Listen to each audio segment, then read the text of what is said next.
سلام عزیزان، خوش آمدین به یکی از دیگر ویدیوهای آموزشی ما. خدا کنه که همتون جور و صحتمند باشین و تا این دم لحظاتتان به خوبی و خوشی سپری کرده باشین. ما در درس گذشته خود از حرف سه تا حرف زال خواندیم. امروز قرار است از حرف ر درس خود آغاز کنیم. اولین مثال ما به حرف ر را است و حرفایی که در را آمده کدام ها هستند؟ ر، الف، گردک، را. و مثال بعدی ما به حرف ر رادیو است. حرفایی که در رادیو شامل است ر، الف، دال، یا، واو. رادیو. و مثال دیگه ما روبا است. حرفایی که در روبا شامل است ر، واو، ب، الف، گردک. روبا است. بعد از حرف ر حرف ز است که باره کاملا یکسان رشته میشه ولی فرقشون است که ز یک نقطه داره. و مثال که به شما آوردیم ز، زردک. حرفهایی که در زردک شامل است ز، ر، دال، کاف. زردک. و مثال بعدی ما زیتون است. حرفهایی که در زیتون شامل است ز، یا، ت، واو، نون. زیتون. به تعقیبش مثال دیگه ما به حرف ز زنبور است و حرفهایی که در زنبور آمده ز، نون، ب، واو، ر. زنبور.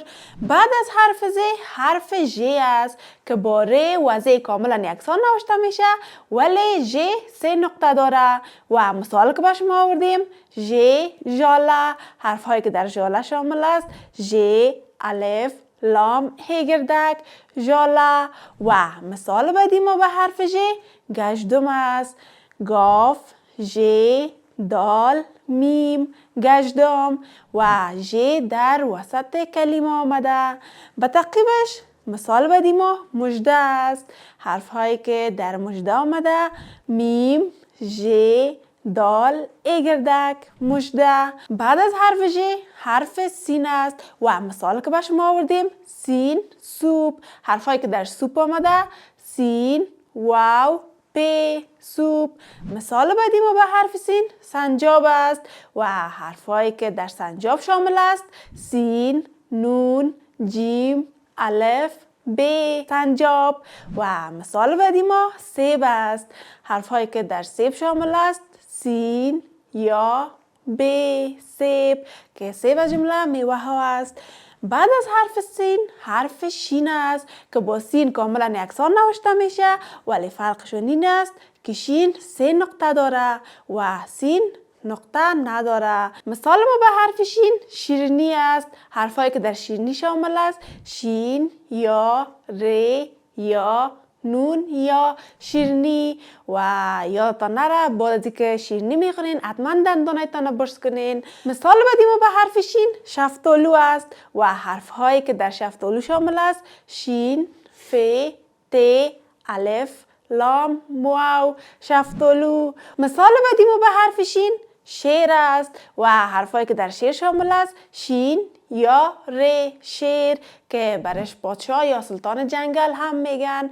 بعد از حرف شین حرف صوت است و مثال که به شما آوردیم صابر. حرفهایی که در صابر شامل است صوت، الف، ب، ر. صابر. مثال بعدی ما به حرف صوت صابون است و حرفهایی که در صابون شامل است صوت، الف، ب، واو، نون. صابون. به تعقیبش مثال بعدی ما به حرف صوت صدف است. حرفایی که در صدف آمده صوت، دال، ف. صدف. بعد از حرف صوت حرف زوات است که با صوت کاملا یکسان نوشته میشه ولی فرقشون این است که زوات یک نقطه داره. و مثال که به شما آوردیم زوات، زیا. حرفهایی که در زیا شامل است زوات، یا، الف. زیا. مثال بعدی ما به حرف زوات وضو است. حرفهایی که در وضو آمده واو، زوات، واو. وضو. در اینجا زوات در وسط کلمه آمده. و مثال دیگه ما ریاضی است. حرفهایی که در ریاضی آمده ر، یا، الف، زوات، یا. ریاضی.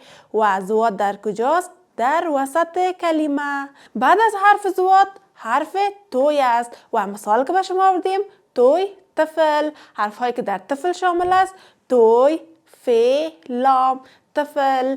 و مثال بعدی ما طاووس است. حرف هایی که در طاووس شامل است توی، الف، واو، سین، طاووس. مثال بعدی ما به حرف توی طبیب است و حرف هایی که در طبیب شامل است توی، ب، یا، ب، طبیب.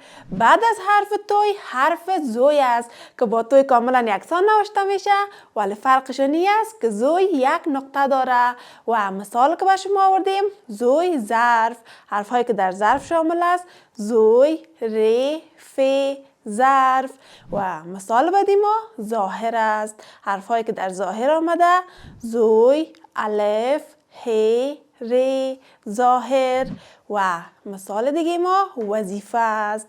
حرف هایی که در وظیفه آمده واو، زوی، یا، ف، ه گردک، وظیفه. و زوی در وسط کلمه آمده. بعد از حرف زوی حرف عین است و مثال که به شما آوردیم عین علی. حرف هایی که در علی شامل است عین، لام، یا، علی. مثال بعدی ما علم است. حرف هایی که در علم شامل است عین، لام، میم، علم. و بعد از حرف عین حرف غین است که با عین کاملا یکسان نوشته میشه ولی فرقش این است که غین یک نقطه داره. و مثال که به شما آوردیم غذا، غین، زال، الف، غذا. مثال بعدی ما غنچه است. حرف هایی که در غنچه شامل است غین، نون، چه، ه گردک، غنچه. مثال بعدی ما غروب است و حرف هایی که در غروب شامل است غین، ر، واو، ب، غروب. خب عزیزان در این برنامه از حرف ر تا حرف غین خواندیم و خدا کنه که شما یاد گرفته باشین. یادتان نره که درسایتان تکرار کنین تا برنامه بعدی و درس بعدی. شما رو به خداوند یکتا میسپارم. کامیاب و موفق باشین.